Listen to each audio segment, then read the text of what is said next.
Yo quiero darle la bienvenida a todos y a todos los estudiantes. A ver, el panel de la mañana fue realmente exquisito, pero en estos momentos, para nosotros desde el centro, tenemos una actividad histórica realmente. Tenemos a Adolfo Pérez Esquivel, nuestro Premio Nobel de la Paz, la tenemos Estela Caloni, una de las personas más comprometidas, autora de un libro maravilloso, su compromiso con el Plan Cóndor, y sobre todo el lujo de tener a nuestra directora de contenidos, nuestra directora académica, Patricia Funes, que va a tener un diálogo con estas dos personas. Para nosotros es el momento de la historia en nuestro Centro Internacional de Promoción de Derechos Humanos. Le paso la posta a la doctora Patricia Funes para que tome ella la conducción de este evento. Muchas gracias. Bien, buenas tardes para todos, para todas. Buenos días o buenas noches a los que están viendo. Como recién decía Fernanda Gil Lozano, para nosotros es un gran honor y una gran dicha tener presentes en este momento a Estela Caloni y a Adolfo Pérez Esquivel, Premio Nobel de la Paz. Ambos luchadores, luchadores eternos, gente que ayuda a pensar, gente que ayuda a abrir conciencias, gente que nos ha acompañado además con sus lecturas, con sus personas a lo largo de toda la vida. Razón por la cual voy a decir más o menos cómo va a ser la dinámica de esto. Voy a presentar a Estela Caloni en primer momento, después Estela va a hablar, después voy a presentarlo a Adolfo, después Estela habla del libro, el libro está prologado por Estela, y después yo voy a hacer unas pocas consideraciones sobre el libro de Adolfo, y por supuesto, la palabra la va a tener al final Adolfo Pérez Esquivel. Bueno, Estela Caloni. Estela Caloni es periodista, escritora, ensayista, poeta, se especializa en política internacional, tiene enorme cantidad de libros, sobre todo sobre América Latina, sobre política internacional. Nosotros vamos a enfatizar 3 libros de Estela: uno, Los años del lobo, la Operación Cóndor, 1999, Operación Cóndor, Pacto Criminal, del 2006, Operación Cóndor, 40 años después, que es un libro que se encuentra además, que realizó en conjunto o en alianza con el Centro Internacional para la Promoción de Derechos Humanos, que está colgado en la página web del centro, por si aquellos quieran consultarlo. Estela es una referencia para trabajar el plan U Operativo Cóndor, sobre el que ya se ha hablado en este seminario. Además tiene muchos otros libros, tiene libros de poesía, tiene libros de narrativa, tiene biografías, tiene ensayos, trabajó como editora en innumerables revistas, fue guionista del Grupo Experimental del Cine Universitario de Panamá, es corresponsal y ha sido corresponsal de numerosos diarios, revistas, publicaciones. Bueno, la cantidad de entrevistas emblemáticas que tiene Estela son innumerables. Ha entrevistado con perspicacia, crítica y sensibilidad de Gaddafi a Felipe González, de Fidel Castro a James Carter, de Lula a Salvador Allende, y podría seguir una hora más. Ha recibido muchas distinciones: el Premio Latinoamericano de Periodismo José Martí, el Premio de la Escuela de Periodismo de TEA, una de nuestras escuelas de periodismo, la Orden de la Independencia Cultural Rubén Darío, el Premio Rodolfo Walsh de la Universidad de La Plata, es personalidad destacada de la legislatura de la Ciudad de Buenos Aires. Bueno, Estela, si quieres comenzar a hablar sobre el libro, luego lo presento a Adolfo y seguimos hablando del libro. Bueno, para mí es un honor estar con ustedes. Me enamoré del trabajo, me agradezco muchísimo que me hayan encargado el proyecto de los 40 años de Cóndor, porque también en ese proyecto quisimos trabajar buscando a todos los que escribieron sobre Cóndor con muchísima seriedad, desde el fiscal Proper de Estados Unidos, hasta en América Latina, en todos los países que fueron afectados por la Operación Cóndor. Pero yo me enorgullezco de estar con ustedes, de que hayan hecho este seminario, donde yo voy a participar en algunas cosas y pido disculpas porque estoy internada domiciliariamente todavía por un problema de salud. Entonces, estar hoy y estar acá hablando con ustedes, que han hecho un trabajo extraordinario que se ha hecho a lo largo de toda una historia de la vida, de buscar la memoria, la justicia y la verdad en todos los tiempos posibles, en un mundo muy injusto que todavía estamos viviendo hoy. A mí, al tocarme, por ejemplo, cubrir las guerras en Centroamérica, en varias otras partes, en África del Norte también estuve, ver lo que significa, por qué uno lucha por la paz, por qué vivió las consecuencias de las guerras, porque la vio con sus propios ojos, como lo hizo Adolfo Pérez Esquivel. Desde ahí yo quiero hablar que uno ha luchado cada día de su vida, por eso llevamos muchos años, mucho tiempo, y ya nos convertimos, lo que yo digo, el brujo de la tribu. Se lo digo mucho a Pérez Esquivel, porque nos hemos encontrado en muchísimas partes, en muchísimas situaciones.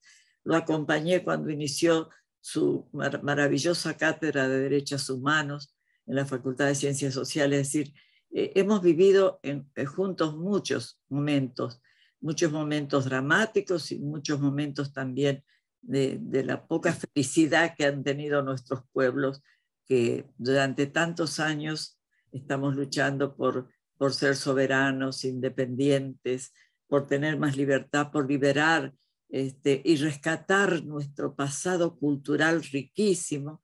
Entonces, ¿qué encontré? ¿Qué es lo que yo admiro en Pérez Esquivel? ¿Qué es lo que yo agradezco del Centro Internacional por los Derechos Humanos y de la UNESCO? Esa lucha.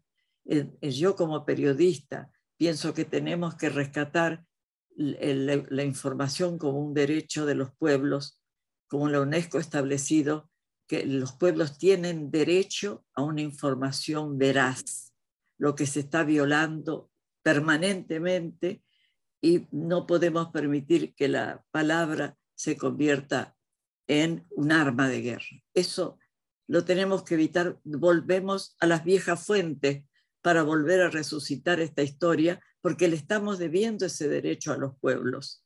Los pueblos no están recibiendo informaciones veraces y nosotros necesitamos recuperar esto, recuperando también la memoria, la justicia y nuestras culturas populares que están resurgiendo hoy. Hay unas bellezas aquí en el África, te digo, es una lucha eterna en que hemos encontrado muchos jóvenes. Hay que crear centros de investigaciones para los jóvenes, porque ni siquiera sabemos todo lo que hay de juventud, que eso lo hablamos siempre con Adolfo, una juventud preparadísima en nuestras universidades, no solo en la Universidad de Buenos Aires, en las del interior, en Córdoba, en Entre Ríos, en todas partes. Uno va nucleando una cantidad de jóvenes maravillosos a los que tenemos que darles oportunidad. Eso hicimos también incorporando 2 jóvenes cuando se hizo el libro de Cóndor, para que empezáramos a recuperar que toda esa juventud que está queriendo hacer algo no lo puede hacer simplemente porque los hemos invisibilizado. Entonces yo le pido al centro y a la UNESCO que también ese sea un trabajo muy importante para recuperar una juventud que tiene que transmitir a los otros toda esta historia. Nosotros ya estamos grandes, todos estamos como de salida, que digo yo de entrada, pero me parece que este es un momento muy importante, porque no podemos vivir otro siglo de muerte, de depredación, de injusticia, de saqueos. Nosotros tenemos tanta belleza. De América Latina podría partir una irradiación cultural hacia el mundo, que necesitamos nosotros para que entienda lo que somos, este sincretismo que hay en esta América Latina, que es único en el mundo. Yo creo que en esto siempre la UNESCO ha estado al frente también, y el centro, agradezco muchísimo esa oportunidad que me dieron en el centro de revivir los 40 años del Cóndor, donde pudimos marcar también los orígenes, porque a veces, y esto es lo único que digo en lo que yo quiero decir de Adolfo, es lo que nosotros pensamos que nosotros tenemos que intervenir para la entrada de muchos de estos jóvenes a este periodo nuevo, porque no podemos permitir otro siglo de horror y de muerte, teniendo todas las tecnologías que las queremos liberar para los pueblos, y no que sirvan para discriminar también las tecnologías a nuestros pueblos, como está pasando. Hay muchísimas tareas que empezar, como si empezáramos en un mundo de nuevo, y después de esta pandemia muchísimo más. Entonces tenemos que fijarnos todos los caminos que tenemos que recorrer todavía para estos nuevos tiempos, porque hay muchas cosas que ya no van a ser lo mismo. Y ante eso nos reclama la creatividad y la imaginación, que es nuestra enorme fuerza de vida y de resistencia. Ahora estamos luchando por nuestra sobrevivencia, ya por nuestra sobrevivencia. Entonces, en esto estamos clarísimos con Adolfo. Quiero decir que por eso le agradezco al centro esta oportunidad, y la oportunidad que den a todos los jóvenes, que yo les digo que son maravillosos, los he visto en Paraguay, en Uruguay. Esto de andar por toda América Latina ha servido mucho para eso, para conocer de raíz el alma, el ánima de nuestros pueblos, ¿no? Que cómo han podido resistir 7 siglos y todavía no hemos entendido nuestra capacidad de resistencia.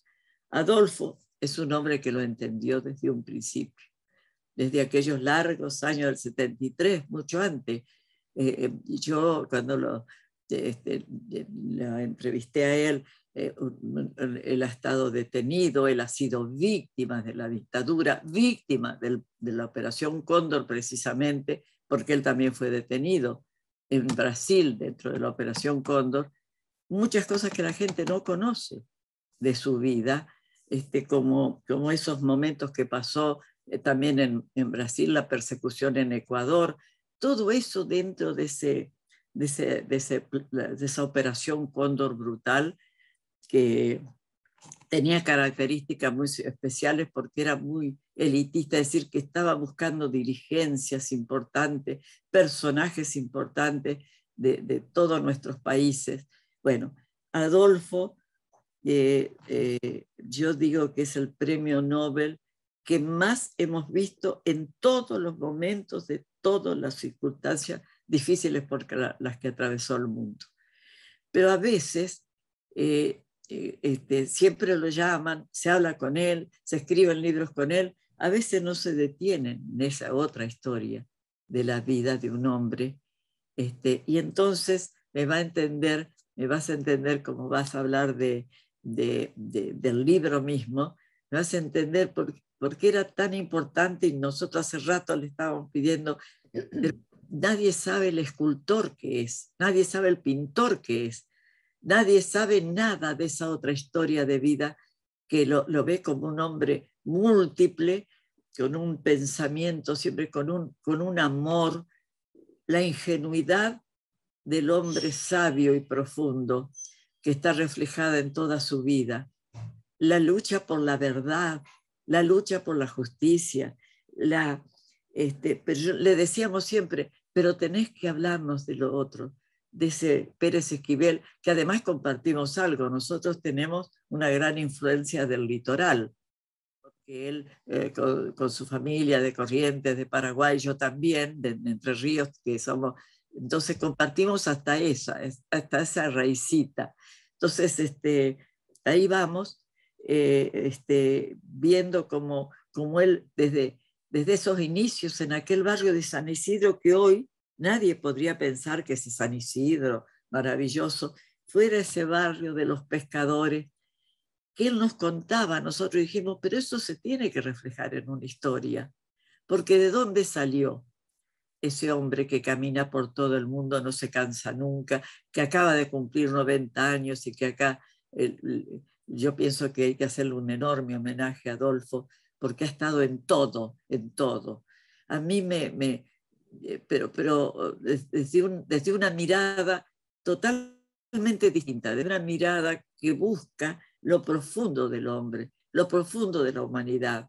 Ahí va él, a ese mundo de lo profundo. Entonces, la creatividad que tiene, cuando decidió la cátedra, por ejemplo, fue un momento extraordinario, buscamos todo lo que necesitábamos porque veíamos que no estaba entendiendo la gente la amplitud que tienen los derechos humanos, porque parece que los derechos humanos no, es que abarca toda la vida de la humanidad. Y entonces, pero él lo entendió y siempre lo ha hecho así, con esa humildad, con su boina vasca, con su caminar perenne por los caminos, por los pueblos. Entonces, cuando él nos habla no solo desde lo que pudo aprender académicamente o no, sino de la enorme sabiduría, de la experiencia, de la vida viva, de tocar el hombro de los desesperados, de abrazar a las madres de los que ya no están. Y creo que en este momento es muy importante hacer un homenaje a todos los que ya no están, porque no son, a veces pensamos que es en nuestro alrededor, en nuestra población, pero cuando uno ha caminado por el mundo ha visto tantas cosas que nos unen como humanidad, que ese rescate de esa profundidad que hay en esta búsqueda de rescatar el mejor ser humano en un mundo donde hoy se están sembrando los odios, que es muy triste, porque nosotros en este momento tendríamos que estar en un momento glorioso de nuestras vidas tratando de que las tecnologías lleven a todos los pueblos, lleven al camino de la paz y no a nuevas armas y nuevas armas. ¿Para qué necesitamos nuevas armas si ya con lo que hay el mundo se puede destruir en segundos? Basta. Y él enseña, y él pensó que hay que enseñar desde el primer momento en que se empezó la lucha por los derechos humanos. Y bueno, logró hacer una cátedra magnífica, les digo yo, magnífica. Y bueno, es muy difícil hablar de un hombre con tantas virtudes, como yo digo, en un momento que la virtud es como apartada, invisibilizada, como lo mejor que tenemos como el ser humano es destruido, como nuestras culturas quieren ser acabadas. Entonces, que hable mejor él va a hablar mejor, pero con el libro La Otra Mirada, él pudo darnos muchas miradas de distintos puntos de vista, no desde de una sola, nada de una cosa dogmática cerrada, para nada. Eso es lo mejor que nos está dando. A mí me emociona, siempre hablo con él y siempre me emociono profundamente, porque nadie sabe de ese hombre que va caminando con su boinita vasca, toma un tren, que vive dentro de lo que viven los seres humanos. No espera escribir el premio Nobel, sino es el ser humano formidable que toca un hombro, revive la esperanza en los desesperanzados, revive la vida en los medio muertos que encontramos en los caminos, y eso se tiene que instalar otra vez en la humanidad como un logro inmenso, y las personalidades como Pérez Esquivel nos faltan en todo el mundo en este momento como nunca. Así que yo sé que vas a exponer sobre lo que viste, lo que sentiste en ese libro, y que eso va a ser, escucharlo a él va a ser maravilloso. Yo agradezco muchísimo a la vida de haberme llevado muy cerca de él a compartir momentos, pero verdaderamente gloriosos, de rescate de la humanidad, y a compartir momentos muy difíciles, pero siempre pensando que estamos junto a los que nos necesitan.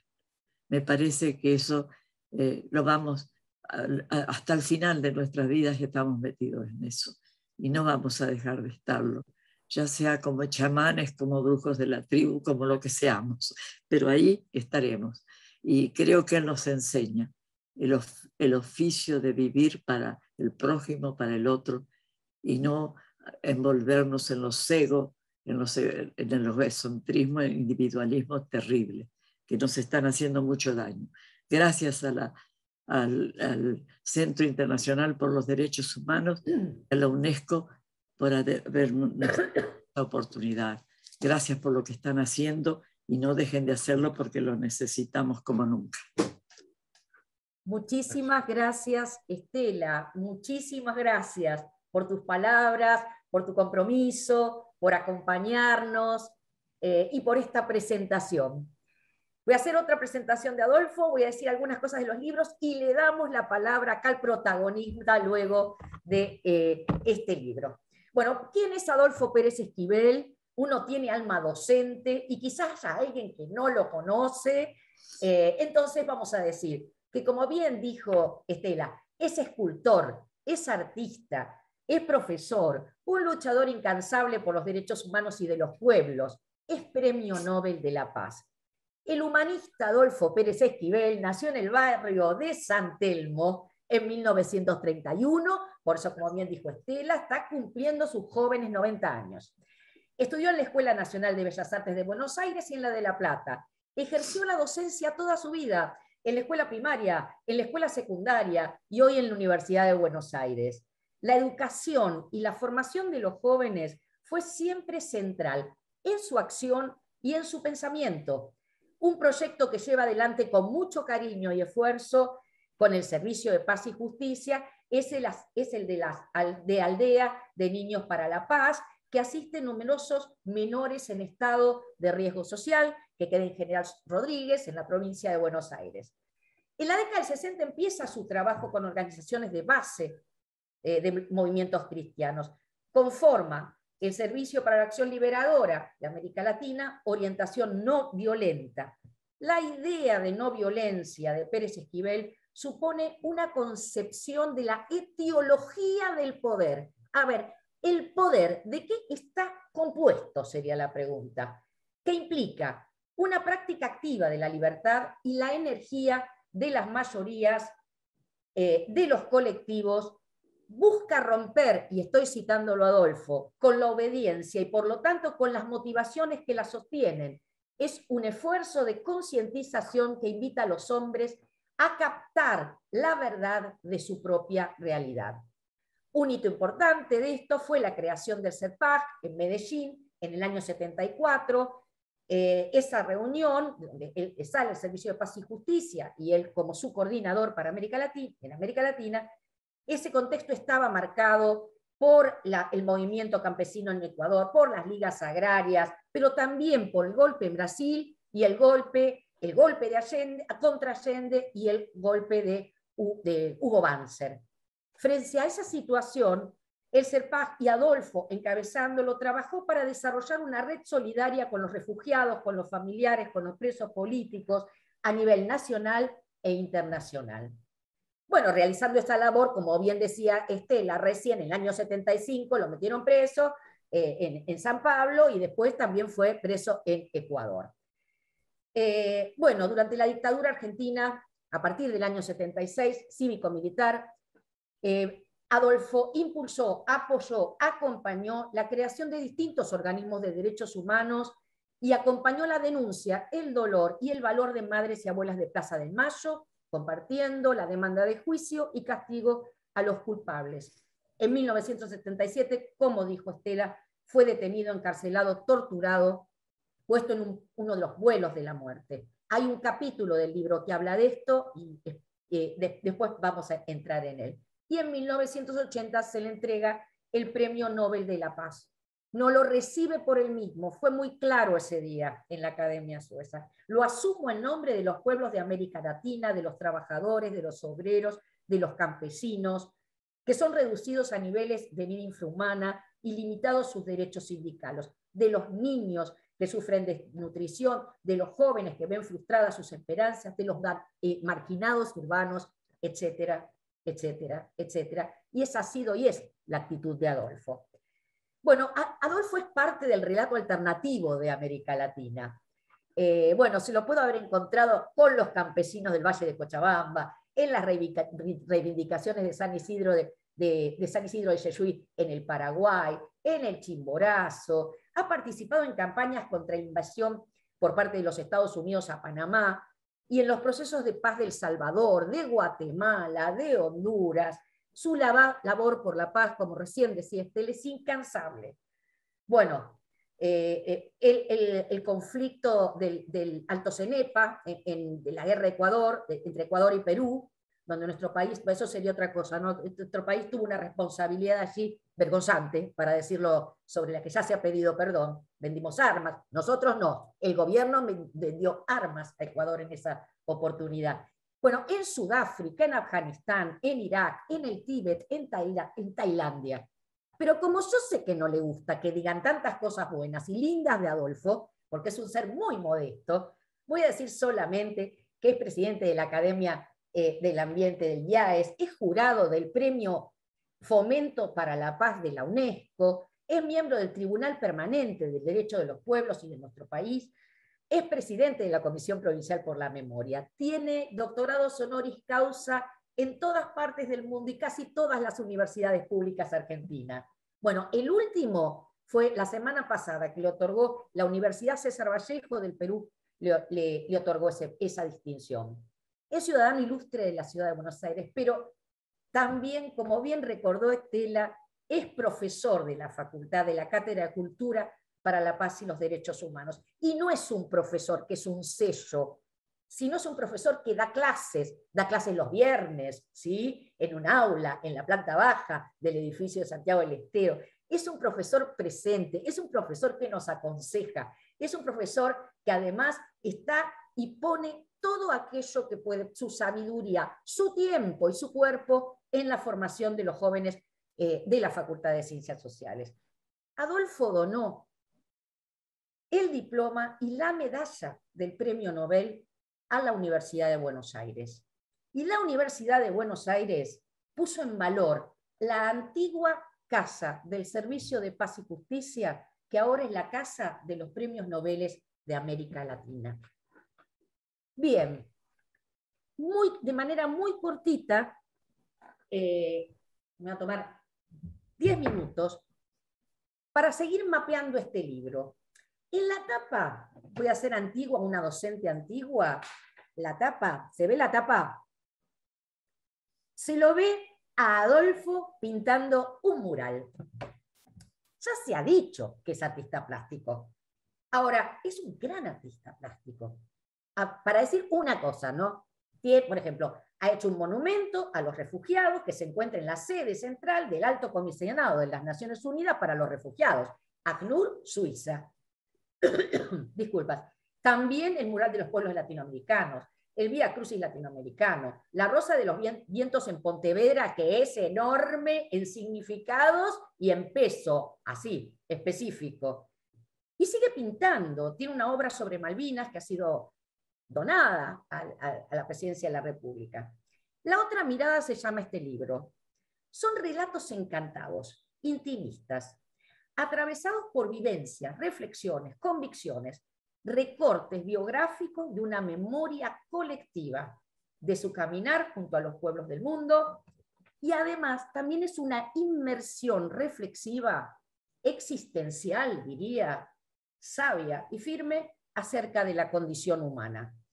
No voy a comentar todos los capítulos por falta de tiempo, ya que la palabra la va a tener Adolfo, pero sí voy a presentar, a ver, ¿cuál es la premisa de la presentación de un libro? Convencerlo a ustedes de que lo lean. Entonces, dejaré unos misteriosos puntos suspensivos para lograr esa intención. Y Adolfo, en tal caso, se encargará de completarlos con las preguntas de los y las cursantes. Las gentes sencillas, como el viejo pescador del Bajo, Don Fabro, ahí en el delta del Paraná. Lugar de gentes sencillas, nobles, solidarias. Don Fabro, además, es un polaco que se escapó de la Polonia nazi, que recae ahí en ese pueblo de pescadores que tienen con el río respeto, cuidado y complicidades, que lo leen humanizándolo. Pero en un momento, don Fabro, y advierten los pescadores advierten que algo raro está pasando en ese río, algo inusual, secreto, doloroso. Y don Fabro, que es un hombre de pocas palabras, pero Adolfo es capaz de abrir su corazón y encontrar las palabras del otro, don Fabro le confiesa de la siguiente manera: he pescado la muerte en mis redes, dice. En mis redes.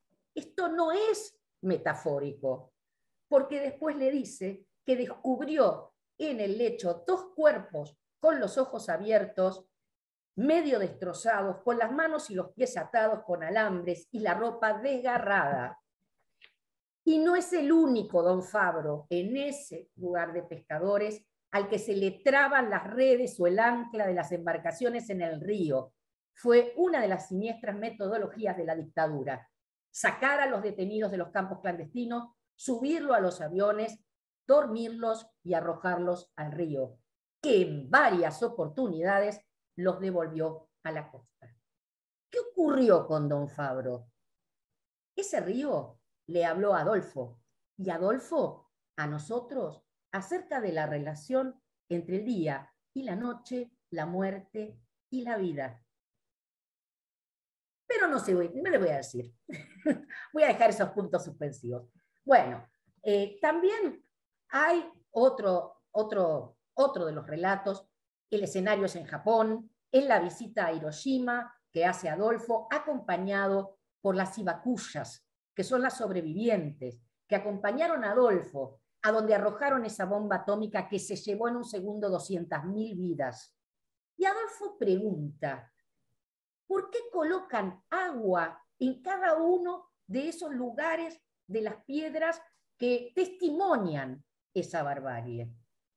Las respuestas están en un poema de Jablenot que Adolfo transcribe, también en sus profundas reflexiones acerca de cuerpos incrustados en las piedras por la radiación, que eternizan en la memoria la aberración de ese segundo a partir del cual la humanidad ya no volvería a ser lo que fue. Bueno, hay un relato que a mí me gusta mucho, que no sé si es ficción o es realidad, de una hada gorda, Adolfo estaba en una reunión de Naciones Unidas, y hay una hada gorda que con una varita mágica y una estrella sale arriba de unos rollers a regalar felicidad. Y Adolfo descubre la relación entre ese hada gorda que va preguntándole a cada uno, que dice: le voy a regalar felicidad, la felicidad no tiene precio de mercado. Entre eso y un gerente de un banco de Wall Street, porque hay una ex combatiente de Vietnam, pero si quiere que Adolfo lo cuente. Hay un hermoso y entrañable relato que tiene como... Son muy importantes las mujeres en los relatos de Adolfo, Bueno, que tiene que ver con muchísimas experiencias en varios viajes, pero sobre todo en uno de los comienzos, en Brasil, a través de Morena, una actriz, trabajadora, psicóloga, que está trabajando con los niños Agua, con los trabajadores del nordeste brasileño, y ahí también se muestra todo ese viaje de Adolfo, cómo fue a apoyar los movimientos rurales, de los hoy llamaríamos sin tierra, también el movimiento sindical del ABC Paulista, donde conoce, por ejemplo, lo conoció muy joven a Ignacio Lula da Silva. Bueno, y va narrando el obispo Arns, Elder Cámara, pero también el asesinato de Vladimir Herzog, que fue la censura, la crítica, y como Morena, que ha regresado del exilio, tiene muchas preguntas existenciales,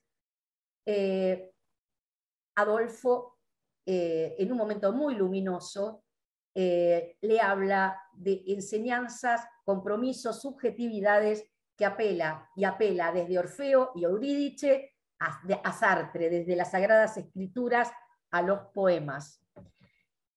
Y después las guerras también son relatos. La guerra de la cordillera del Cóndor, como recién fue dicho, en donde él va a visitar a las comunidades indígenas Shuar y Aguaruna del lado de Ecuador y del lado de Perú respectivamente, y la ajenidad que tienen esos pueblos con sus religiones, con sus culturas, separados por una frontera y mandados a una guerra que no es la guerra de ellos. Y otra tanto la guerra de Irak. En la guerra de Irak, bueno, además de la denuncia de la demencia, del cálculo de Bush, que dijo que va a ser una guerra de muy pocos meses y duró 8 años, y una guerra de destrucción, muerte, de ataques, bueno, también ve 2 siluetas aplastadas contra una piedra con sus perfiles casi perfectos, y una es una madre con su bebé. Pero también unos amigos iraquíes los llevan a dar una visita pequeña, corta, por la ciudad de Bagdad, y le muestran el monumento que hay a Ali Baba, que es un gran personaje de Bagdad. Y Adolfo pregunta, ¿dónde están los 40 ladrones? El pueblo iraquí tiene sus respuestas. Leer este libro es viajar caminando con Adolfo y los pueblos. Lectura que tiene mucho de anagnórisis. Los y las traductoras no la traduzcan porque es una bella palabra griega. Anagnórisis, que significa reconocimiento, descubrimiento de las cosas ocultas, una poética de la revelación y de las identidades.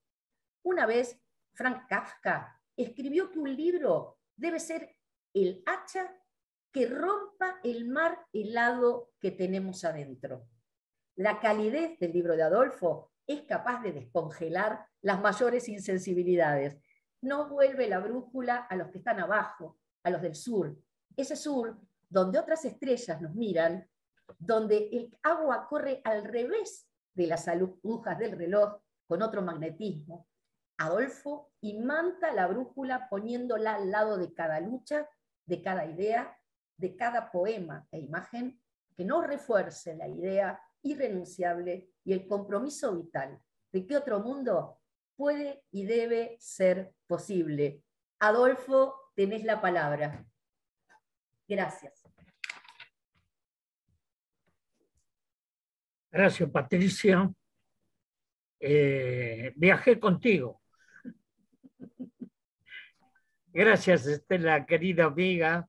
Cuando te sentí hablar, cuántos caminos recorridos juntos. Me acordaba de esa maravillosa Nicaragua. Ay, Nicaragua, Nicaragüita. ¿Recuerdas? Las canciones de Godoy. Gracias, querida amiga del CIP, de todo este congreso, del trabajo que están haciendo en defensa de la vida, de los derechos humanos, de la toma de conciencia. Y también quiero agradecer a todos aquellos y aquellas que nos están escuchando, que están compartiendo estos momentos. Y ¿qué les puedo decir? Todos los días uno aprende a vivir. Aprende a encontrarse entre las angustias y las esperanzas en el caminar de los pueblos. Y estos días me acordé mucho de un filósofo que hace 25 siglos, ayer nomás, 25 siglos, que decía: la salud de la humanidad es el reflejo de la salud de la tierra. Ese filósofo se llamaba Heráclito. En la época platónica es como si hoy nos estuviese hablando frente a la situación del mundo, de la pandemia, de las muertes, del dolor, del sufrimiento de la humanidad. Pero la humanidad tiene que estar mirando a su interior y mirando ¿Cuál es su relación con la madre tierra, con la naturaleza, con los ríos, los mares? Esto que tanto nos enseñaron nuestros hermanos y hermanas de los pueblos originarios. Cuando ellos son los custodios y tienen una relación profunda, fraterna, con la madre tierra. No sé si todos saben el significado de la palabra mapuche, esas tribus. Significa gente en la tierra, como tehuelches, gente en los ríos. ¿Cuándo vamos a aprender cuál es nuestra pertenencia, nuestra identidad, nuestros valores? Este libro representa muchas épocas de mi vida. Lo que decía Patricia del viejo pescador, bueno, en ese barrio compré un terreno que era inundable. Les puedo decir que yo llegué a nadar en el patio de mi casa. Y mis hijos salían en bote a salvar chicas. Hasta 18 años. Y lo único que salvaron a una señora que tenía como 70 años que estaba gritando arriba de una mesa en la inundación. No, pero eran muy chicos. Pero eso era el barrio donde de pescadores, de astilleros, porque mi origen es también el río. Yo soy hijo de un pescador de mar, de África, de La Habana, de Galicia, y que llegó a estas tierras y encontró a una india guaraní.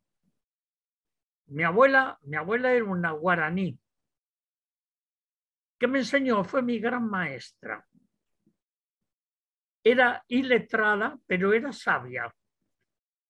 Ustedes saben que la sabiduría no está en aquellos que leen más libros. La sabiduría está en aquellos que comprenden el sentido profundo de la vida, que vacían el cántaro para que entre la luz. Es esto. Y el libro trata de hacer eso. No hice crónicas, porque si no nos ponemos a llorar todos y todas. No, es tan trágico el sufrimiento de los pueblos que el pescador, nosotros navegamos, teníamos un barco, pequeño barco, y lo amarraba siempre al lado de don Fabro. Y ahí hablábamos de los peces, hablábamos del río, de cómo estaban los vientos alisios, cuándo íbamos a tener temporal, si íbamos a salir o no a capear el temporal. Y este hombre hablaba con el río. Y el río le contaba muchas cosas, como por ejemplo, le contaba que estaba enamorado. El río estaba enamorado y que algún día le iba a mostrar su enamorada al viejo pescador. Y nosotros siempre estamos enamorados del río, estamos enamorados de los vientos, de las brisas, de las noches, de la ternura también, como de su furia. Pero este hombre, como decía Patricia, que está en el libro, recoge en las redes a la muerte, a esos que tiraban de los aviones. Lo recoge, con mucho cariño le saca, lo va sacando en las redes para que las corrientes del río los lleve a la costa uruguaya. Yo soy un sobreviviente de eso, de los vuelos de la muerte. Y cuando estaba en el aire, en el avión encadenado, recordaba muchas de estas cosas del viejo pescador. Las había visto también los microfilms que llegaban a la Asociación Internacional de Juristas en Ginebra. Y ahí pude ver esos rostros, muchos comidos por los peces, pero esos cuerpos de hombres y mujeres muy jóvenes que el río, con su ternura, llevaba a la costa uruguaya. Y de esto tenemos que hacer memoria. Por eso ese cuento es hacer memoria. Para que aquellos que no vivieron ese horror puedan tener memoria. Pero tampoco les quiero transmitir la tragedia, sino la poesía, el canto a la vida, no a la muerte. Siempre para mí fue un desafío esto, la muerte. Estuve muchas veces en el filo, en zonas de guerra, entre la vida y la muerte. Y yo ahí aprendí que la muerte está enamorada de la vida. No hay muerte sin vida, no hay vida sin muerte. Es un fluir permanente del amor, ¿no? Y esto es lo que tenemos que pensar, que encontrar. Y el libro lo que trato es de generar la esperanza, de generar que no todo está perdido. Por ejemplo, estuve en zona de guerra. En esa guerra, todas las guerras son absurdas, pero hay algunas guerras que son más absurdas que otras.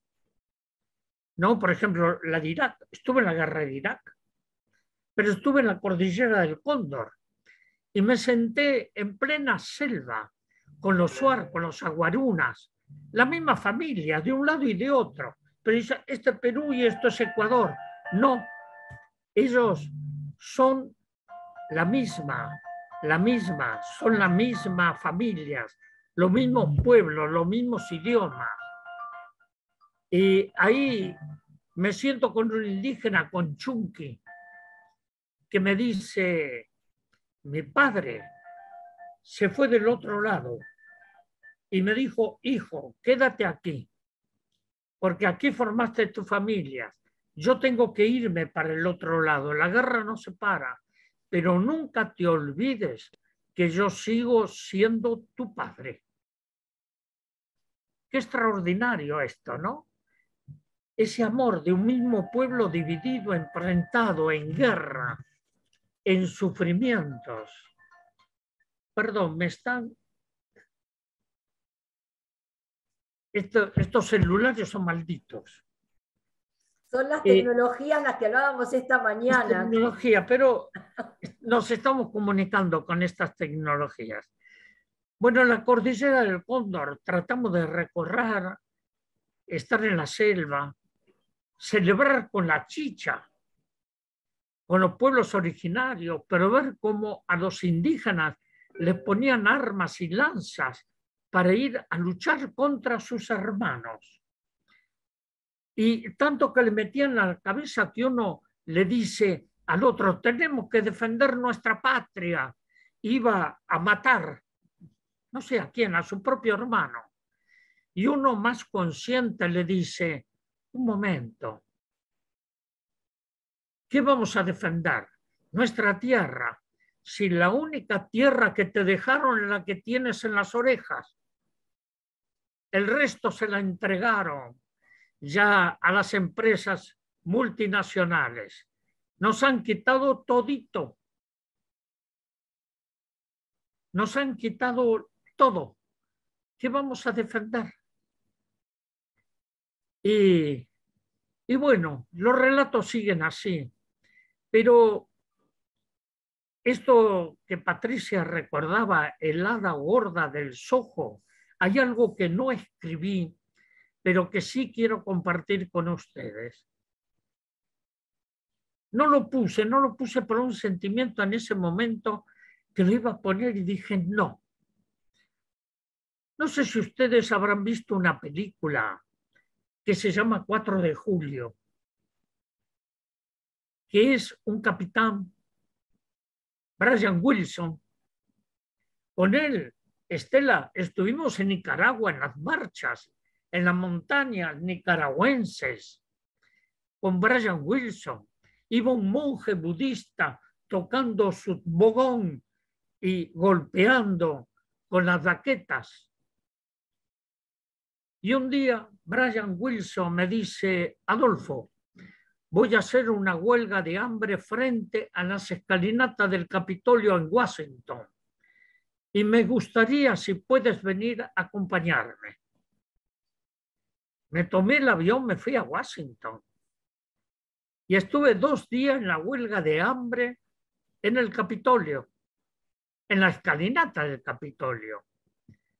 Pero a la noche íbamos a dormir a una iglesia luterana cerca de la Casa Blanca.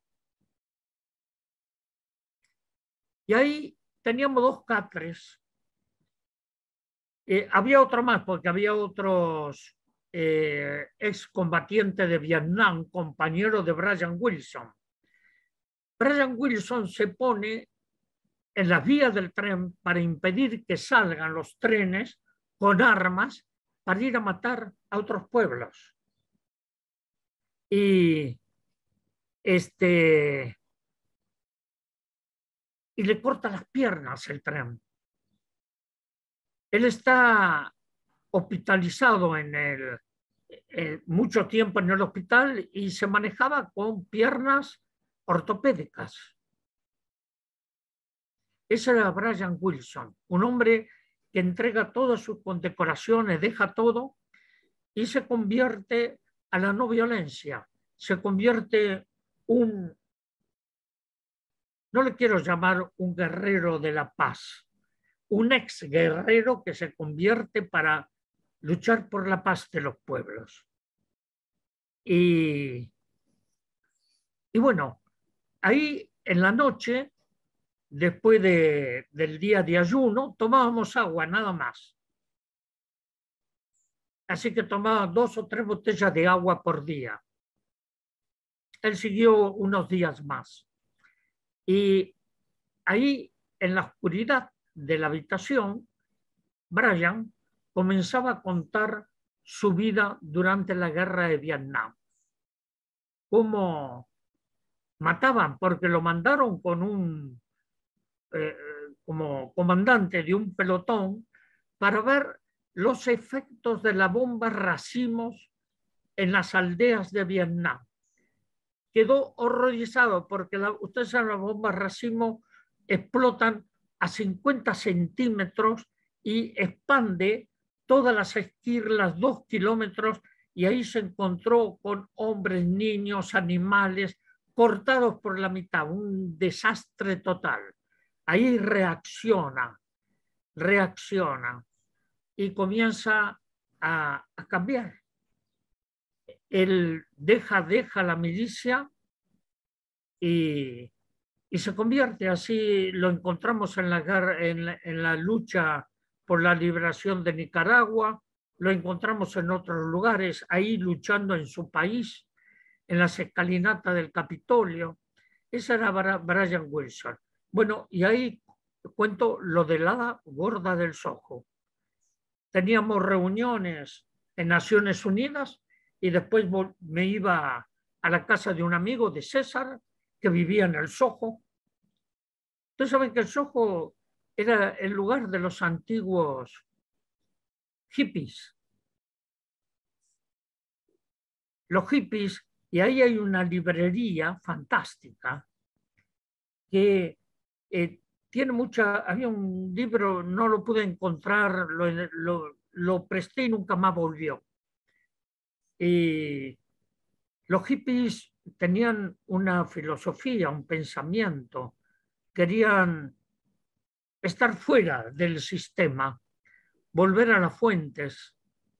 Y en esto, este hombre, que no le puse el nombre, le puse la hada gorda del Soho nomás, sale, se pone los patines, se disfraza de hada y va con una varita repartiendo felicidad. pero en un cantero aparecen dos figuras como que se reencarnan, esas dos figuras, que únicamente yo las veo y hablo con ellas. Y la mujer le dice al hombre, le dice, nos quiere regalar felicidad, pero para nosotros ya es tarde.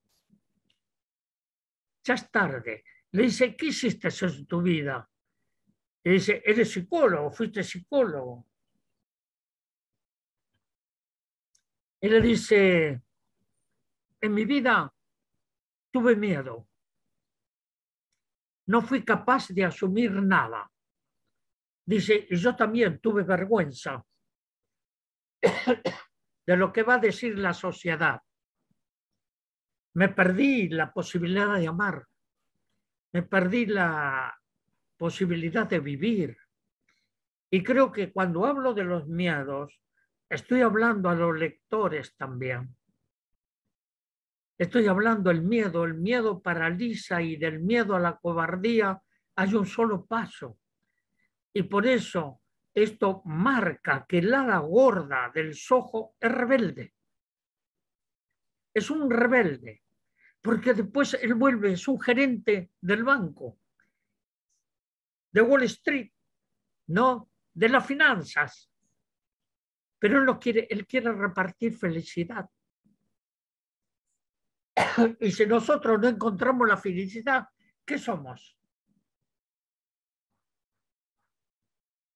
Un poeta francés, Rodolphe Géraud, que trabajó mucho en los leprosarios, en las islas, ahí de África, de Asia. Un hombre extraordinario decía, nadie puede ser feliz a solas. Miren ustedes qué importante, nadie puede ser feliz a solas. Para ser feliz tenemos que abrir la mente y el corazón y compartir. ¿Cómo vamos a ser feliz a nuestro pueblo si nadie puede dar aquello que no tiene? Entonces, este es el mensaje. Pero hay un mensaje, creo que es el último relato, que se llama Don y el pibe, que es de mi infancia.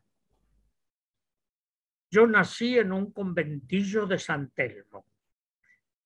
Mi padre era un pescador, mi madre hija de una guaraní. Y mi viejo decía que había dos clases de seres. Los que nacen con estrella y los que nacen estrellados, que él pertenecía a la segunda generación. A los pobres, a los marginados, a los descartables, no a los más necesitados. Y claro, yo ahí de chico no le daba tanta importancia como después de quién era. Conocí a Quinquela Martín, ese gran pintor de la Boca, y me iba a comer tallarines a su casa. Cuando llegaba tarde, Quinquela nos decía, pibes, llegaron tarde, vayan a calentarse los fideos. Íbamos a la cocina a calentar los tallarines. ¿No? Después conocí ese luchador extraordinario socialista, Alfredo Palacios. Cuando ya era grande, lo llevaba a su casa en mis 4 latas, mi 4L, un Renault 4L. Lo llevaba a la casa, a él y a otra también luchadora, Alicia Moró de Justo. ¿No? Pero ahí conocí gente maravillosa, pescadores, los pescadores jubilados, a mujeres como la Josefa, y también a un pintor, Antonio Verne, que después pinta Juanito Laguna, y tomo algunos de los personajes. Ahora, hay una historia que los que ya cumplimos 90 años, me tengo que acostumbrar.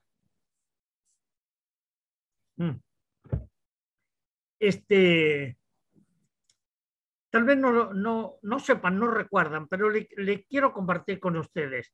En Plaza de Mayo, alrededor de la plaza, había kioscos de libros, que después los quitaron de ahí y los pusieron detrás del Cabildo porque quemaron varios kioscos de libros.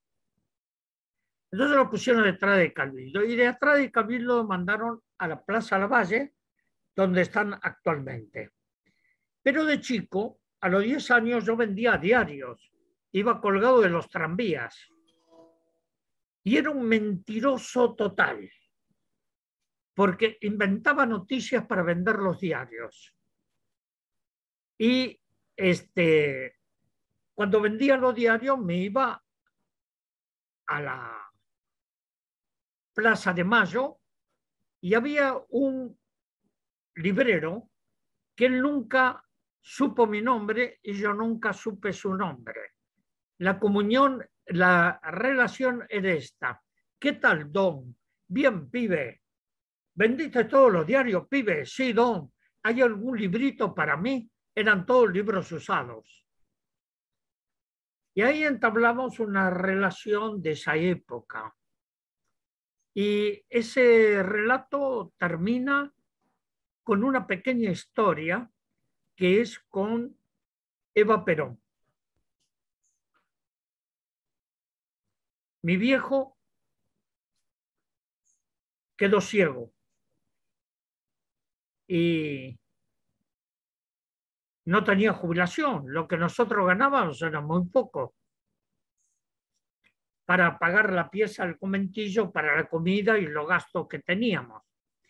Entonces un compañero me dice, ¿por qué no le envías una carta a la señora Evita?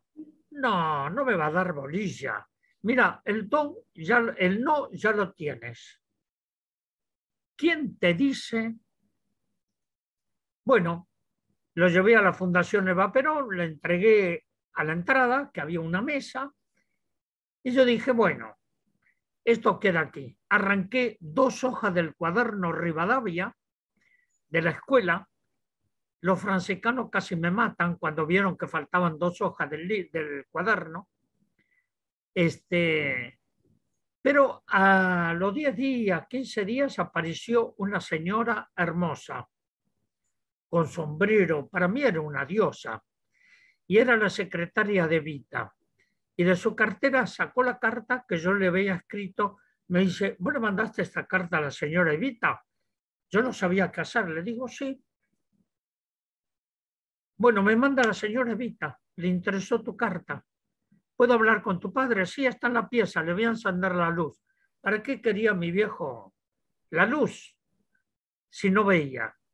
Le vine a encender la luz, una lamparita chiquita, y dice, ¿no podés dejar solos? La dejé ahí sola y yo afuera, hacía mucho frío, corría, saltaba, esperaba, me pareció una eternidad lo que estaba la secretaria de Evita con mi padre. Cuando salió me dice, mira, voy a hablar con la señora Evita y en unos días vas a tener contestación. A la semana apareció un señor con guante, vestido, creía que era un general, no era el chofer que mandaba Evita. Dice, vengo a buscarte para llevarte junto a tu padre a hacerle los trámites para la jubilación. A los 15 días, ese pibe que le pidió a Evita, sin propaganda, sin discusión, sin nada, mi viejo tuvo la jubilación gracias a Evita.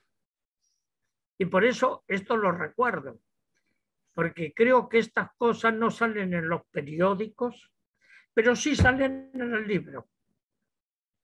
Esa es la diferencia. Eso es un testimonio, ¿no? de lo que dice, de lo que es el libro. Hay muchas otras cosas en el libro.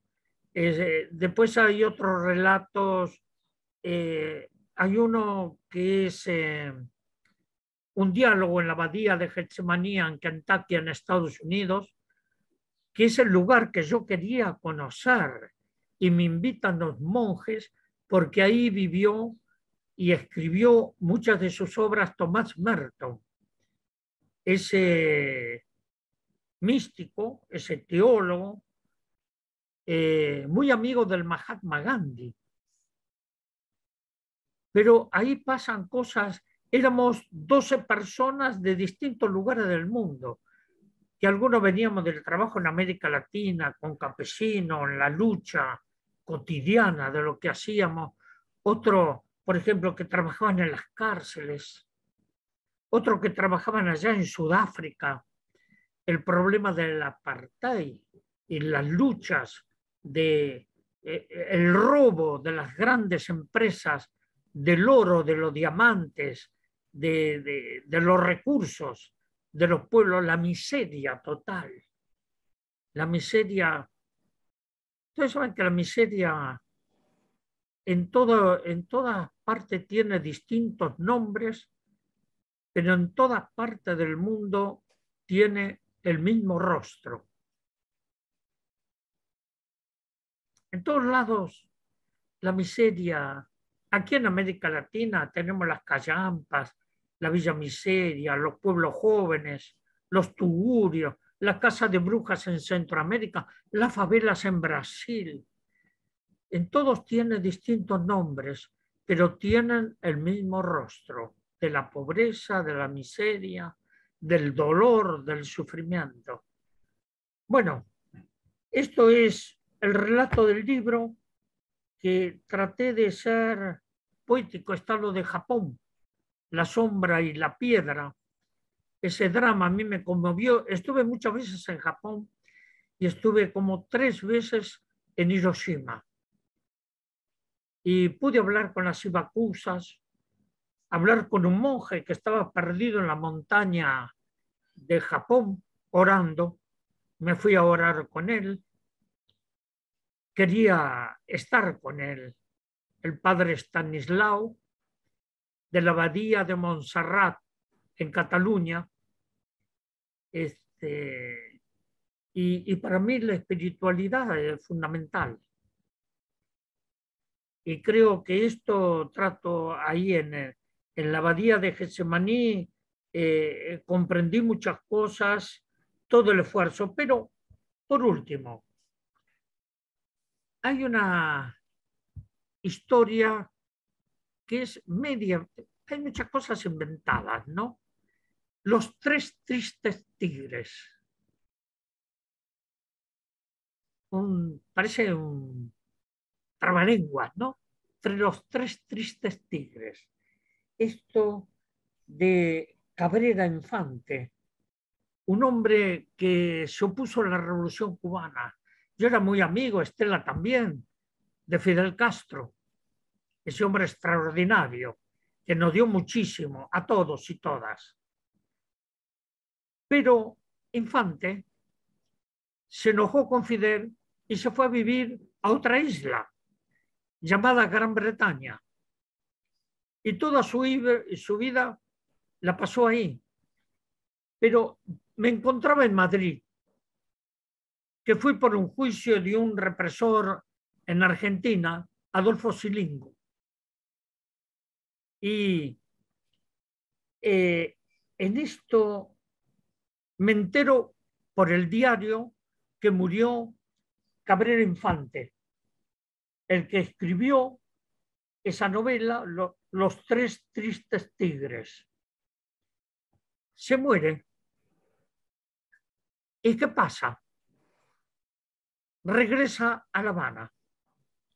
Y regresa a La Habana acompañado por sus 3 tristes tigres y entra en la aduana y todos quedan asombrados de ver al infante Cabrera, que regresa a su tierra. Y entonces tengo un diálogo con él, que va al malecón y que ve a esas mulatas maravillosas con sus cantos. Dice, dejó la alegría y dejó el canto de La Habana para ir en una isla siempre con niebla, y se perdió la revolución. Entonces trato de de recrear ese cuento de los 3 tristes tigres. Y los vuelos, esto Patricia habló, mujeres en vuelo de picada libre. En Brasil, yo estuve en la cárcel de mujeres y estuve con esa morena, esa actriz, que enseñaba a actuar, y las presas hicieron el argumento con su propia vida. No iban a representar personajes, iban a representar su propia vida.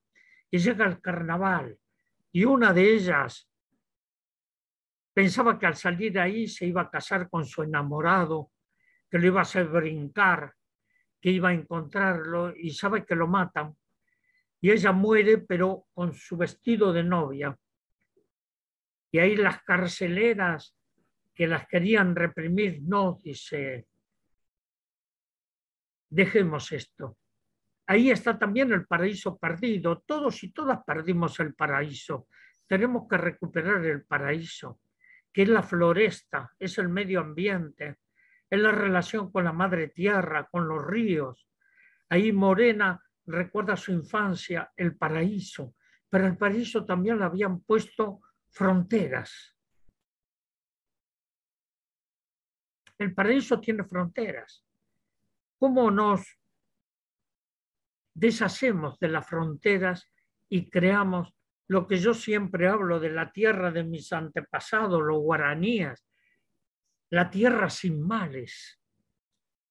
La tierra sin males, la tierra de la búsqueda de la libertad, de la liberación, de la lucha de los pueblos. Esto hay que entender, que la lucha no terminó, que la lucha, la tierra sin males, tenemos que vivirla, tenemos que encontrarla en la educación, en la lucha de los pueblos, en acompañarlos, aunque se nos venga la noche oscura, siempre hay un nuevo amanecer.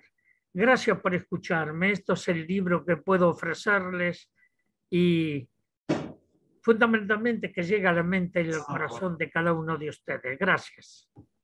Muchas gracias, Adolfo. Muchas gracias, Estela.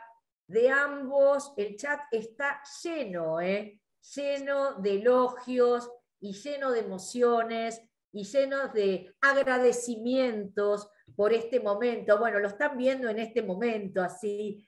No hay preguntas, lo que hay es una gran algarabía y un gran agradecimiento. Y me parece que, como dijo Fernanda al comienzo, este era un momento que también el curso tenía pensado para que esta fraternidad en torno a los derechos humanos sea una ilusión de fraternidad universal. Bueno, gracias Estela, gracias Adolfo. Nos volveríamos a ver en el día de mañana para la entrega de distinciones a luchadores y luchadoras de derechos humanos y para la conferencia de cierre del ministro Tayana. El cierre de Fernanda Gil Lozano y del secretario Pietragala. Patricia, quería simplemente agregar que hubo un comentario que acá nos llamó muchísimo la atención y que te lo queríamos transmitir, Adolfo. Es un comentario de Evaredia García, que dijo así: espectacular viaje, montados en nuestro Zoom como barco, y el chat, el lago, donde las tormentas de las disputas no se hicieron esperar, pero no de discordia, sino para socializar. Y ahora, llegando a puerto seguro y cálido, Adolfo. Me encantó. La verdad que me pareció una metáfora hermosa y quisimos, junto con todo el equipo, transmitírtela, Adolfo, Estela, Patricia, de corazón. Muchísimas gracias. Y hasta mañana. Gracias. Hasta pronto. Chao.